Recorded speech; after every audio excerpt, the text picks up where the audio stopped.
अस्सलाम वालेकुम दोस्तों, कैसे हैं दोस्तों।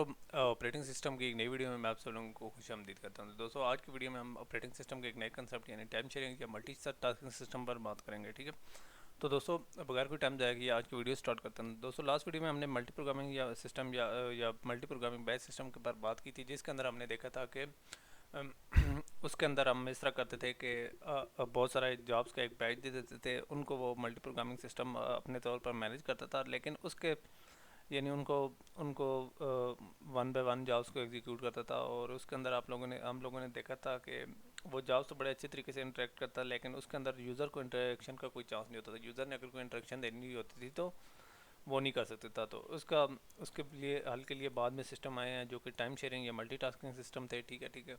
और टाइम शेयरिंग या मल्टीटास्किंग सिस्टम क्या होते हैं, तो ये मल्टी प्रोग्रामिंग सिस्टम ही होता है, लेकिन ये यूज़र के इंटरेक्शन अवेलेबल करते हैं। ठीक है, तो आप इनकी खसूसियात की वन बाय वन बात भी कर लेते हैं। ठीक है, कि ये क्या कुछ होता है। ठीक है, तो ये टाइम शेयरिंग सिस्टम जो होते थे ये मल्टी यूज़र, मल्टी प्रोसेस और इंटरेक्टिव सिस्टम होते थे। मल्टी यूज़र से मुराद ये होता था कि एक ही सिस्टम को काफ़ी सारे लोग कम्युनिकेट कर सकते थे। इंटरेक्टिव से मुराद ये होता था कि एट ए टाइम बहुत सारे यूज़र इस तरह कर सकते थे कि मल्टी यूज़र तो है ही हैं। ठीक है, इसके अलावा वो सिमल्टेनियसली सिस्टम को टर्मिनल्स की मदद से एक्सेस करते थे। ठीक है, तो मल्टी प्रोसेसिंग से क्या मुराद होता था। ठीक है, तो अब थोड़ी सी उसकी बात कर लेते हैं। ठीक है, तो सीपीयू का टाइम चूँकि जॉब्स और यूज़र्स की वजह से यूज़र्स के अंदर डिस्ट्रीब्यूट होता था, तो इस वजह से हम उन्हें टाइम शेयरिंग सिस्टम या मल्टी यूज़र सिस्टम कहते थे। ठीक है, तो इसमें होता क्या है। ठीक है, इसके अंदर काफ़ी सारी जॉब्स हैं, जिस तरीके से ये वर्ड है, म्यूज़िक है या वेब है। ठीक है, तो हर जॉब को तमाम जॉब्स को सिस्टम एग्जीक्यूट करता है। तो किस तरीके से सिस्टम एग्जीक्यूट करता है, तो इसमें ये नहीं होता कि एक जगह पर एग्जीक्यूट हो जाएगी फिर दूसरी होगी, बल्कि ये इस तरह करता है कि हर जॉब को थोड़ा सा और टाइम देता है और फिर दूसरी जॉब पे चला जाता है, फिर तीसरी पर एंड सो ऑन। ठीक है, और अ, तो इस तरह होता है कि हर जॉब के लिए एक स्पेसिफिक टाइम होता है। ठीक है, तो उस स्पेसिफिक टाइम को यानी जब पहली जॉब को स्पेसिफिक वो टाइम दे देता है, तो वो नेक्स्ट जॉब को अपना सीपीयू या प्रोसेसर एलोकेट कर देता है, यानी हर जॉब को अलग अलग टाइम दे देता है। ठीक है, और फिर उनको आपस में चेंज करता है। ठीक है, तो उस दरमियान में क्या होता है, उस दरमियान में इस तरह होता है कि जब एक जॉब से फिर दूसरी जॉब पर चेंज हो जाता है। तो यहाँ मैं बात थोड़ी सी कर लेता हूँ कंटेक्स्ट स्विचिंग की। तो इसमें ऐसे होता है कि जो हमारा सीपीयू है वो इतना जल्दी चेंज यूज़र्स के दरमियान या प्रोसेसेस के दरमियान चेंज हो रहा होता था कि हमें पता ही नहीं चलता कि किसी दूसरी जॉब के पास भी हमारा जो कंप्यूटर का कंट्रोल गया है या नहीं गया। ठीक है, जैसे ये इस कंसेप्ट को कहते हैं कंटेक्स्ट स्विचिंग। कंटेक्स्ट स्विचिंग ये होता है कि एक जॉब से दूसरी जॉब के अंदर हमारा प्रोसेसर कंट्रोल देता रहता है, और ये इतना तेज़ होता है कि आजकल के कंप्यूटर्स पर तो ये 1 मिली सेकंड से भी तेज़ होता है। ठीक है, तो अगर बहुत सारे यूज़र एक कंप्यूटर पर यूज़ कर रहे हैं, ठीक है, तो उनको नहीं महसूस होगा कि उनका सिस्टम बार बार मुख्तलिफ यूज़र्स के दरमियान या मुख्तलिफ जॉब्स के दरमियान शिफ्ट हो रहा है या अपना कॉन्टेक्स्ट स्विच कर रहा है, बल्कि उन्हें फील होगा कि जैसे वो ही इस सिस्टम के ऊपर काम कर रहे हैं। लेकिन ऐसा नहीं होता, बल्कि वो इस तरह होता है कि तमाम यूज़र्स उसके ऊपर काम कर रहे होते हैं और तमाम को वो बराबर बराबर देता है। और इस तमाम ये जो होता है।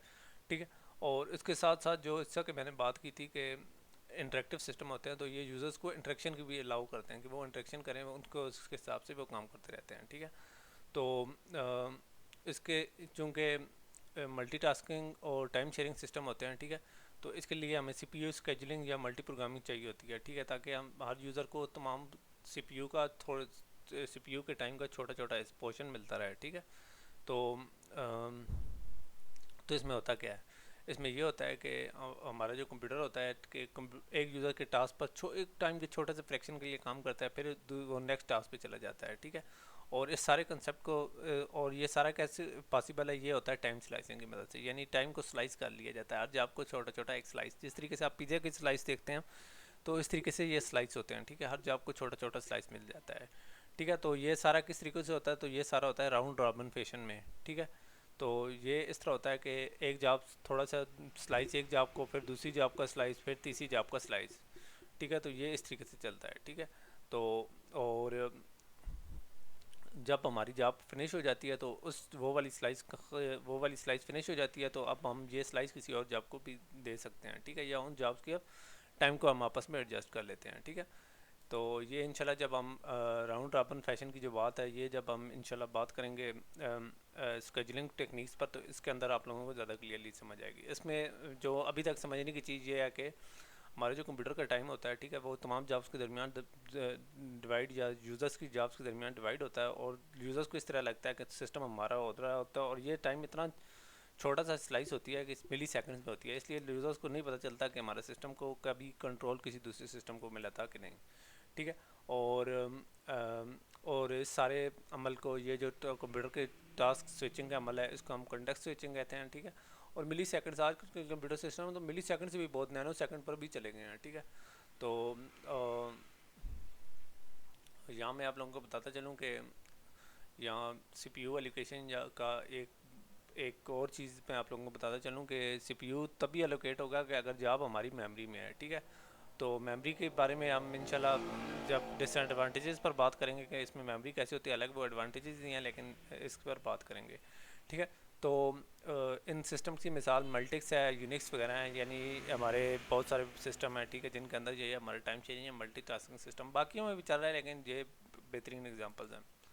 तो सबसे पहले एडवांटेजेस की बात कर लेते हैं। तो जैसा कि मैंने आप लोगों को बताया था कि मिली सेकंड में ये काम कर रहा होता है, तो इसलिए हमें क्विक रिस्पांस मिलता है, ठीक है। वो भी सिस्टम को मिली सेकंड में करते थे, लेकिन इस तरह होता था कि 3-4 मिनटों के बाद एक प्रोसेस को पूरा कंप्लीट करके दूसरे यूज़र की जॉब को करते थे, तो इसका ये फ़ायदा होता है। इसके अलावा हमारा जो CPU या मेमोरी की यूटिलाइजेशन है, वो उसका एफिशिएंटली यूज़ कर सकते हैं, ठीक है। यानी इस तरीके से है कि किसी जॉब का IO का ऑपरेशन है, या उसने थोड़ा सा उसका थोड़ा टाइम इंटरवल है कि एक टाइम के बाद दूसरी इंस्ट्रक्शन एग्जीक्यूट होना है, तो उस तरीके से हमारा सिस्टम वहाँ CPU वहाँ स्टक नहीं होता, बल्कि वो किसी दूसरी जॉब के पास चला जाता है, और यूज़र्स हमारे सिस्टम के साथ इंटरेक्ट कर सकते हैं, जैसे कि मैंने इंटरेक्टिव सिस्टम की बात की थी। और इसमें जो हमारे से जो सॉफ्टवेयर है, उनकी डुप्लीकेशन के चांसेस कम होते हैं, ठीक है। तो इसके बाद बात कर लेते हैं थोड़ी सी डिसएडवांटेजेस की। तो रिलायबिलिटी की प्रॉब्लम है कि अगर सिस्टम पूरा डाउन होगा, तमाम जॉब्स डाउन हो जाएंगी, ठीक है। और अगर इस एक जॉब डाउन होगी तो तकरीबन तमाम ही हो जाती हैं, ठीक है। ये एक प्रॉब्लम होता है रिलायबिलिटी का, ठीक है। और इसके अलावा हमारा जो होता है डेटा कम्युनिकेशन, यानी डाटा कम्युनिकेट करने के लिए भी थोड़ी प्रॉब्लम होती हैं, ठीक है। और इसके अलावा हमारी जो यूज़र प्रोग्राम की सिक्योरिटी या इंटेग्रिटी, या डाटा की इंटेग्रिटी है, ठीक है, तो उनके भी थोड़े से प्रॉब्लम हमें आते हैं, ठीक है। खैर वो तो हर सिस्टम में ही रहते हैं, ठीक है। और ये हमारा जो मल्टी प्रोग्रामिंग सिस्टम पर हमने बात की थी, तो टाइम शेयरिंग या मल्टीटास्किंग थोड़े से कम्प्लेक्स होते हैं, ठीक है। तो ये जो हमारी जॉब्स के दरमियान कंट्रैक्शन होता है, इसको कंट्रोल करना होता है, ताकि एक जॉब किसी दूसरी जॉब के डाटा या प्रोग्राम कोड को कहीं चेंज ना कर दे। तो इसके लिए हमें मेमोरी मैनेजमेंट या प्रोटेक्शन की ज़रूरत होती है, जैसे कि मैंने पहले बात की थी, ठीक है। और ये सारा ये जो बात मैंने की है, ठीक है। तो ये जो हमारी जॉब्स होती हैं, इनको इन यानी सिस्टम के अंदर एक एक रीज़नेबल टाइम के अंदर लेकर आना होता है और लेके जाना होता है। स्वैप इन, जिसको हम स्वैप इन या स्वैप आउट करते हैं, ठीक है, प्रोसेसेस को, ठीक है। तो ये कौन करता है? ये हमारी वर्चुअल मेमोरी से होता है। वर्चुअल मेमोरी क्या होता है? वर्चुअल मेमोरी ये होता है कि हमारी जॉब्स अगर हमारी मेमोरी में पूरी तरीके से फिट नहीं हो रही, तो वर्चुअल मेमोरी इसको अलाउ करता है, ठीक है, वर्चुअल मेमोरी की मदद से, ठीक है। इंशाल्लाह इस पर भी बाद में बात करेंगे, ठीक है। तो जैसा कि मैंने आप लोगों को बताया था कि ये प्रोग्राम थोड़े से कम्प्लेक्स होते हैं, इसके लिए हमें हाई लेवल की प्रोग्रामिंग या सिक्योरिटी चाहिए होती है। तो दोस्तों, ये हमारा एक टाइम शेयरिंग या मल्टीटास्किंग सिस्टम का एक बेसिक सा कंसेप्ट था, ठीक है। उम्मीद करता हूँ आप लोगों को ये वीडियो पसंद आई होगी। तो इस वीडियो के अंदर हमने देखा है, इंशाल्लाह नेक्स्ट वीडियो में हम नए जो फर्दर ऑपरेटिंग सिस्टम या हमारे सिस्टम की टाइप्स हैं, उन पर बात करेंगे। तो अगर मैंने ये वीडियो बहुत शॉर्ट सी लग रही है या मैंने बहुत ज़्यादा एक्सप्लेन नहीं किया, तो ये एक बेसिक सा कंसेप्ट है, ठीक है। इंशाल्लाह किसी और कोर्स में मैं इन चीज़ों पर कुछ ज़्यादा, यानी हमारे ऑपरेटिंग सिस्टम के और भी 2-3 कोर्स आ रहे हैं, तो उसके अंदर ज़्यादा मैं तफसील से बात करूँगा। तो नेक्स्ट वीडियो तक इजाज़त दीजिए। अल्लाह हाफ़िज़।